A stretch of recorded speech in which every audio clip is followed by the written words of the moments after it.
here's where Eisenhower has been implicated in Sophie's apparent murder. So now the short story this movie is based on. It actually made a few deviations. The original short story is told from a secondary narrator, from a kind of secondary narrator. But the secondary narrator's narration is kind of dropped, so it kind of make it a little bit more linear, to make it a more linear storyline, kind of make it more understandable. Apparently, now in the original short story, there's actually a rival magician that's actually who's actually like the main antagonist. But it's just changing to Prince Leopold guy, who, by the way, is actually based on an actual real life historical figure. He's based on Archduke Joseph Rudolf just can't think of his name. Who was an actual Austrian historical figure. Now the Illusionary short story is actually famously a kind of loosely inspired by the actual fair incident in 1889 in Austria, Vienna, Austria.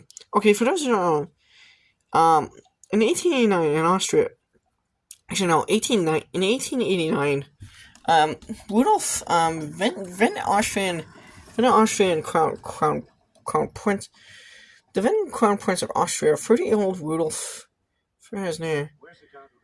Rudolf was on the brink of about to be crowned emperor, and was ready to be crowned. Was about to be crowned emperor until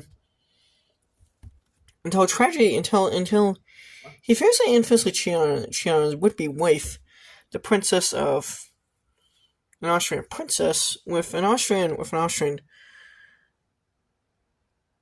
He allegedly cheated on his would-be wife, who was a daughter of an Austrian royal court advisor, with that of a rival princess, whom he then allegedly took for himself and allegedly raped her, and got her and is allegedly murdered her, and then killed himself. Though some people claim. And it is allegedly rumored that he had. So he was actually in the princess at the time was only 17 years old. So he was actually sleeping with a 17. Now back then, 16, 17-year-old girls being married off into marriage was extremely common in Europe, especially in European countries. It was very common practice. Nowadays, that would be considered pedophilia. Nowadays. It would pretty much be considered a sexual offense, basically, and